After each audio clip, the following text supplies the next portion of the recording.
Coucou à tous, donc aujourd'hui on va se retrouver pour une vidéo où je vais vous parler seulement de ma technique de teint, comment travailler votre teint, comment faire un contouring, comment appliquer un highlighter. Je vais pas vous parler des yeux, je vais pas vous parler du reste, simplement le teint. Donc voilà, moi pendant quelques temps, je vais pas dire des années, ça a duré peut-être 2 ans, avant de mettre mon fond de teint, je mettais toujours la CC crème verte de Herborian. Parce que j'ai toujours eu plusieurs rougeurs. Et en fait, je trouvais que ça corrigeait tellement bien que c'était une bonne base avant mon fond de teint. Donc que je pouvais mettre n'importe quel fond de teint après par-dessus. C'était top. Sauf que j'ai appris un peu avec le temps et l'expérience que normalement la base à mettre avant un fond de teint, c'est plutôt une base qui va hydrater votre peau, qui va faire en sorte que le fond de teint soit bien fixé sur la peau, qu'il tienne toute la journée pendant certaines heures, durant un nombre plus important que si vous n'en mettez pas. Sachant que j'ai fait le test de ne pas mettre de base et d'en mettre, il s'avère que quand vous ne mettez pas de base avant votre fond de teint, c'est vrai que le fond de teint a tendance à faire des marques, à finir par couler en fonction du temps qu'il fait, du temps que vous vous êtes maquillé. En tout cas, moi je sais que quand je mets la bonne base en dessous et que je fixe bien avec la poudre, plus la brume fixatrice, en général, j'ai pas besoin de retoucher mon teint durant la journée. Quand je rentre après le travail, c'est fini. Je reste encore maquillée. Puis avant d'aller me coucher, ma douche, démaquillage. Et le fond de teint est encore nickel, les yeux encore nickel. Je vais pas vous parler des yeux, du fard à paupières et de la base à paupières parce que ça, je vous en parlerai lors d'une autre vidéo. Donc voilà, on va commencer tout de suite. Alors, le plus important pour faire le teint, et de ne surtout pas oublier de mettre une base avant de mettre quoi que ce soit votre bébé crème, que ce soit votre CC crème, que ce soit votre fond de teint. Moi je mets du fond de teint, donc avant de mettre mon fond de teint, bien nettoyer la peau, bien la sécher, hydrater.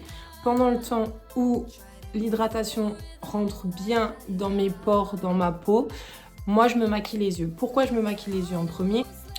Moi, je ne sais pas enlever les chutes de fard à paupières sans m'en foutre partout. Donc, si c'est pour démaquiller entièrement mon teint pour ensuite le remaquiller entièrement, autant faire les yeux en premier. Donc, du coup, je vais appliquer ma base. Actuellement, c'est la base de Too Faced. Donc, c'est celle-ci. Donc, je la mets comme une crème hydratante. Je le mets avec le doigt, hein. J'en mets un peu partout et j'étale bien avec mes mains.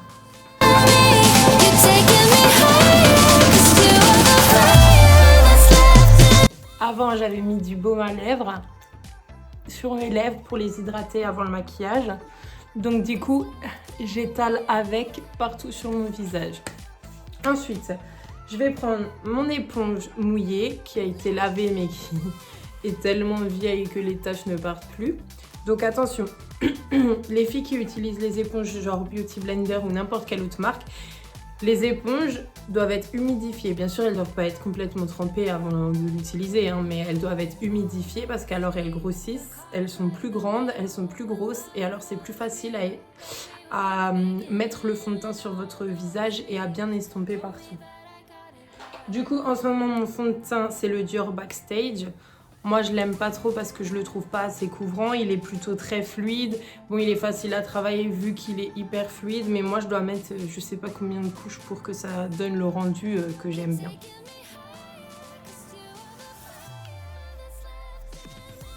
Du coup, voilà, j'en mets un peu sur mon éponge. Et j'en mets à plusieurs endroits. Et ensuite, voilà. Je tapote un peu partout pour qu'il y en ait un peu partout. J'en mets toujours un peu sur les oreilles pour que ça fonde bien et qu'il n'y ait pas de démarcation. J'en mets un peu sur les sourcils, mais bon, vu mon éponge comme elle est grosse, après, c'est sûr qu'il faut nettoyer vos boucles d'oreilles, hein, si comme moi vous en avez 50 par oreille. Voilà, j'essaye d'en mettre vraiment partout. J'en mets sur la bouche et je descends dans mon cou. Si ça suffit pas, j'en remets. La vendeuse de chez Sephora m'avait vendu ce fond de teint comme le fond de teint des stars, le meilleur fond de teint, hyper couvrant. Parce qu'à la base, j'étais allée acheter soit le Huda Beauty que j'avais déjà, le faux filter qui est niveau couvrant, je le trouve parfait, soit le bas anti-souhait de Too Faced. Parce que j'ai pas encore testé et j'ai plein de gens qui m'ont dit qu'il était plutôt pas mal niveau couvrance. Du coup, je vérifie qu'il y en est bien dans mon cou.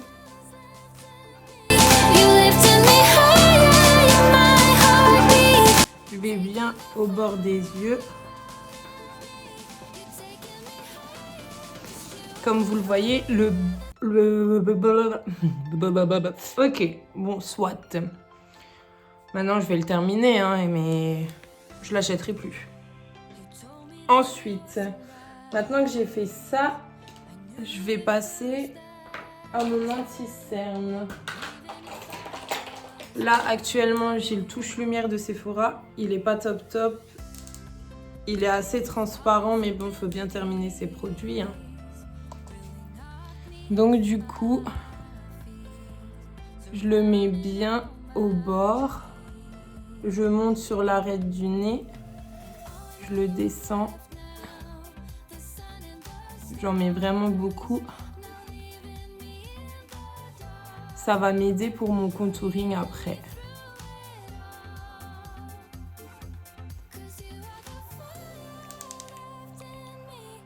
Là, je fais pareil de ce côté. Si on n'a pas assez, vous en remettez, hein. Moi, j'aime bien qu'il y ait vraiment une démarcation. Que le contouring commence déjà à se faire tout seul, rien qu'avec mon anti-cerne. Donc, je fais aussi mes points de lumière quand j'aurai fini de bien en mettre partout. Faut bien monter là, genre au bord de l'œil. Après, j'en mets sur mes points de lumière. C'est là où je mettrai mon highlighter, hein. Bon, j'en mettrai à d'autres endroits aussi, mais... Oui, là, j'ai l'air bizarre. On dirait que j'ai fait un masque. Bon, vu la tonne que j'utilise, je pense que celui-là, il va être bientôt vide. Je trouve que c'est méga important, l'anti-cerne. Et ensuite, je viens l'estomper avec mon éponge Tarte que j'ai humidifié aussi avant. J'espère que je l'ai assez pressé. Du coup, j'utilise ce côté qui est un peu biseauté et droit pour bien estomper. Attention, il ne faut pas étaler, sinon vous allez déplacer la matière qui est en dessous. Il faut bien tapoter pour estomper correctement sans que ça fasse de traces votre anti-cerne.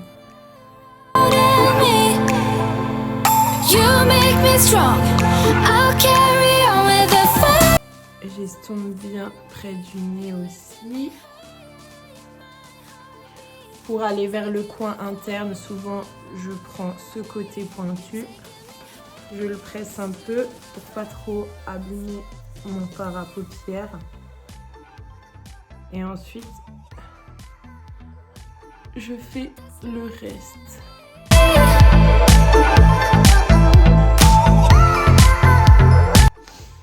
Ensuite, je vais poudrer mon teint. Donc là, en ce moment, j'ai la poudre Pitch Perfect de Too Faced. Je la trouve pas mal. Par contre, si vous en mettez beaucoup, c'est vite écœurant parce que comme elle a une odeur de pêche et de figue, je crois, c'est vite écœurant. Donc là, elle a un tamis. Donc moi, en général, j'en verse un peu dans le couvercle. J'attends ma houppette. Je ne l'ai pas encore reçue. Alors pour l'instant, j'utilise encore mon gros pinceau poudre pour étaler ma poudre. Donc j'en prends un peu. Et j'étale. Je commence par là où j'ai mis mon anti-cerne. histoire de le fixer. La poudre, c'est hyper important. C'est histoire de bien fixer votre fond de teint. Comme votre base au début que vous mettez, c'est histoire de lisser vos pores. Ça dépend quelle base vous prenez, hein. Mais en général, elle a tendance à fixer votre fond de teint pour qu'il dure plus longtemps dans la journée. Et du coup, à ce que ça agresse moins votre peau si vous vous maquillez tous les jours. Donc voilà, donc là j'utilise bien ma poudre, j'en mets partout, histoire de vraiment fixer le fond de teint et du coup dans le cou aussi.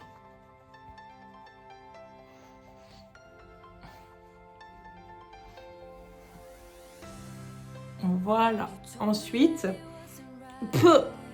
oui c'est vraiment écœurant. Ensuite je mets le reste de ma poudre, je la remets dans le tamis. Sur le tamis, dans le tamis, je sais pas comment on dit. Et je la referme et je m'en mets partout.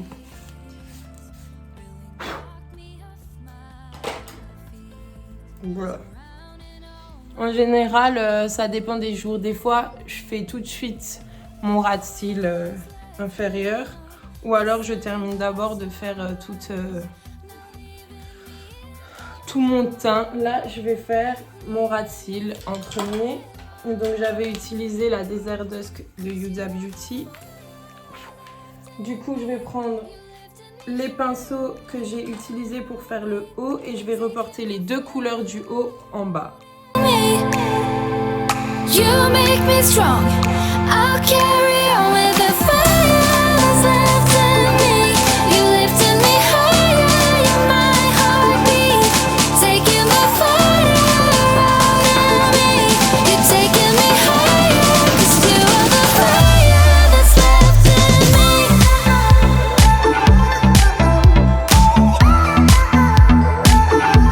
That's left in me.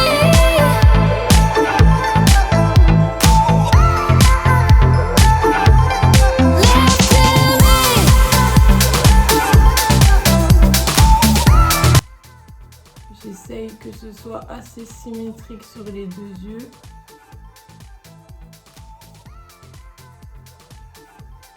Franchement, ça c'est le truc où j'ai le plus de mal, que mon maquillage il soit asymétrique vraiment sur les deux yeux. Du coup, je jette mon pinceau pour le nettoyer après.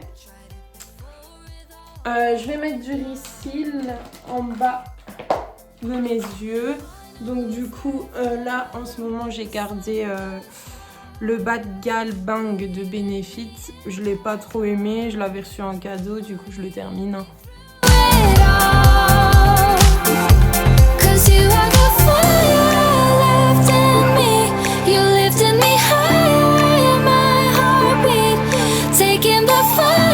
En fait, je trouve que le teint c'est hyper important. Genre, vous pouvez faire un maquillage genre hyper naturel en faisant juste votre teint, un peu de Reseal, un petit peu d'highlighter.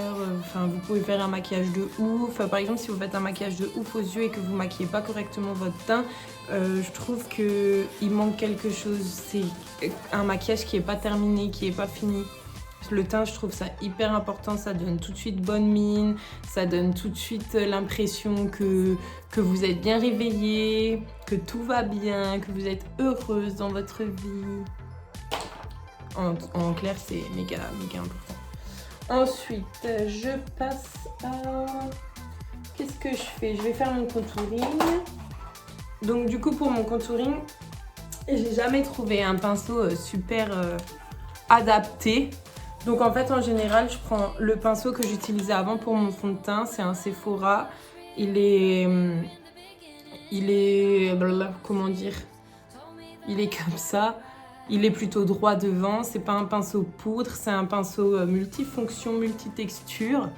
Donc du coup, moi, je trouve qu'il est bien parce qu'il marque bien mon contouring. Moi, j'aime bien les contourings bien marqués. Donc du coup, moi, je commence en haut. Vraiment au ras de mes cheveux. Je prends la teinte de la palette NYX qui est ici. Je trouve elle correspond plus à ma couleur que les autres. Donc je frotte bien mon pinceau dedans et tout doucement, en faisant vraiment léger, du ras de mes cheveux, je descends un peu sur mon front et je descends un peu sur les côtés. En fait, je vais créer une ligne là au creux de mes joues, justement pour les creuser. Et ensuite, je vais reporter cette même ligne en bas de mon visage pour le rendre un peu plus fin. Je fais pareil sous le menton et pareil de ce côté.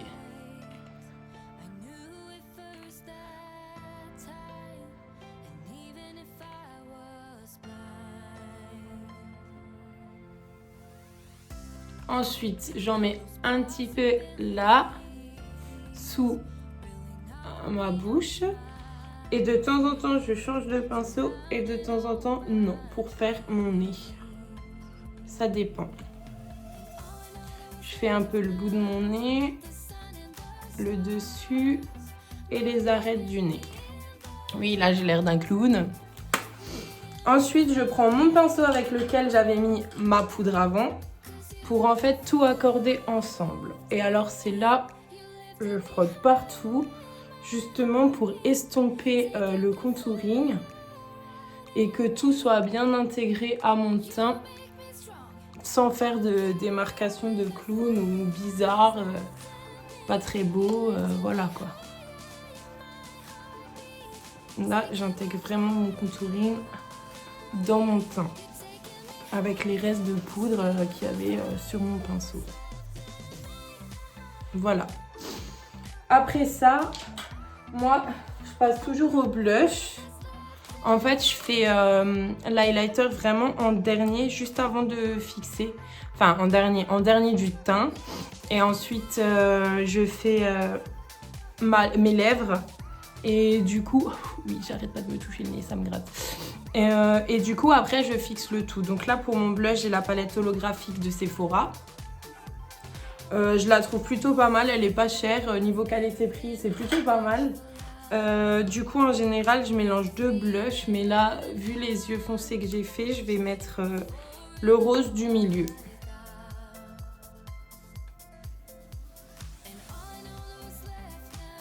Le blush, j'aime bien quand c'est léger, que c'est vraiment pas trop. Donc je trempe à peine mon pinceau dedans, c'est vraiment le bout du pinceau. Et je le mets vraiment de ce côté. Vu que je rougis en général dans la journée, ça sert à rien que je le monte jusqu'ici parce que de toute façon, ça va se faire automatiquement tout seul. Après ça, je fais mes sourcils. Donc, je vais pas vous montrer la technique du soap brows parce que je la maîtrise pas encore correctement. J'ai encore un peu de mal avec cette technique de plaquage au savon. Donc, je suis en train de m'y exercer pour vous la montrer plus tard. Donc là, en attendant, en général, moi, j'applique le Clear Brow Gel de chez Anastasia Beverly Hills pour plaquer mes sourcils qui soient vraiment posés vraiment correctement comme moi, je veux les dessiner. Après, il faut savoir que moi, il y a 4 ou 5 ans, j'ai fait une micropigmentation des sourcils. Donc en fait, dans tous les cas, mes sourcils, ils sont toujours à peu près posés correctement. Donc là, je viens les coiffer vers le haut pour donner l'effet que j'en ai plus. Donc je les coiffe vers le haut avec le Brow Gel d'Anastasia. Et ensuite, je plaque au bord. Je fais pareil de l'autre côté. Donc je les coiffe bien vers le haut. Et pareil, je plaque. Après, je vais utiliser mon petit crayon de chez Benefit. C'est le format voyage parce que je trouve que 28 € pour un crayon de sourcil, ça me fait un peu mal au cœur. Donc du coup, j'achète toujours le format voyage. Là, actuellement, j'en ai commandé un autre, je l'attends. C'est celui de Martine Cosmétiques, donc j'attends de voir ce que ça donne. Je l'ai payé beaucoup moins cher, donc on verra bien. Là, je vais faire des petits traits vers le haut pour redessiner mon sourcil, en fait. Moi, j'aime bien que ce soit des sourcils vraiment bien marqués, que ça fasse vraiment maquillage, en fait. J'aime pas du tout les sourcils naturels. Donc, en gros, je me les colorie en essayant de bien respecter la forme de mon sourcil. Was blind, and all those possibilities really knocked me off my. Voilà, maintenant je vais passer à l'highlighter parce qu'en fait je mets l'highlighter avant de faire les lèvres parce que je mets toujours un peu d'highlighter ici. Donc là je vais utiliser la palette de Richard et je vais utiliser le doré, le 288, celui-ci, et du coup je vais l'appliquer vraiment ici. Je monte un petit peu là, je fais pareil de ce côté.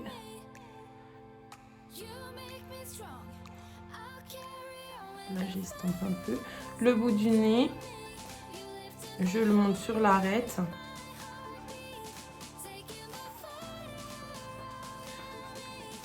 Au-dessus des lèvres, le menton un petit peu. Et ensuite, je prends un pinceau vraiment très petit, très fin. Voilà. Et avec celui-là, je vais faire le dessous de mes sourcils.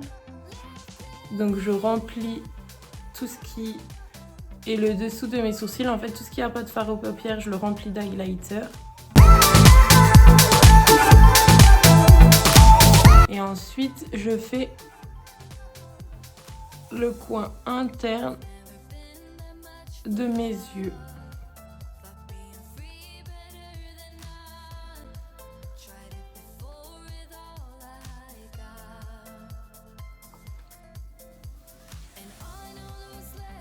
Moi, j'aime bien quand ça brille vraiment beaucoup, que ça se voit à donf. Alors, j'en mets toujours beaucoup. Dans les pinceaux à nettoyer. Et ensuite, je vais passer à mes lèvres. Donc, quelle couleur je vais mettre? Telle est la question.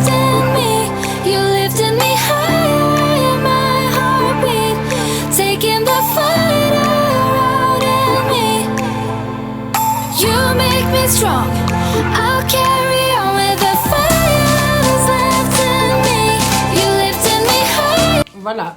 Et maintenant, je vais venir fixer mon visage avec la brume fixatrice de Anastasia Beverly Hills. C'est ma préférée. Je pense que je changerai plus jamais de brume fixatrice. J'en ai essayé plein, ça marchait pas super bien. Et en fait, celle-là, même après ma journée de travail, 8 heures de travail, j'ai toujours l'highlighter, j'ai toujours le blush, j'ai toujours mon maquillage, il n'y a rien qui a coulé. Donc voilà. Donc, n'hésitez pas à abuser de la brume.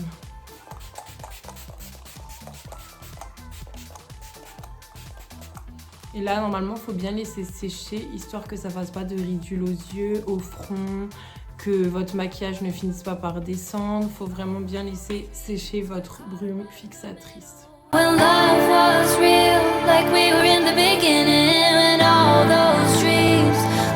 voilà, j'espère que cette vidéo vous aura plu, que j'aurai réussi à vous apprendre des choses, ou que tout simplement je vous aurai amusé ou diverti durant cette petite vidéo. J'espère qu'on se retrouvera pour plein d'autres vidéos. Et voilà, je vous souhaite un bon week-end, plein de bonnes choses et bon courage pour la situation actuelle. Voilà, bisous!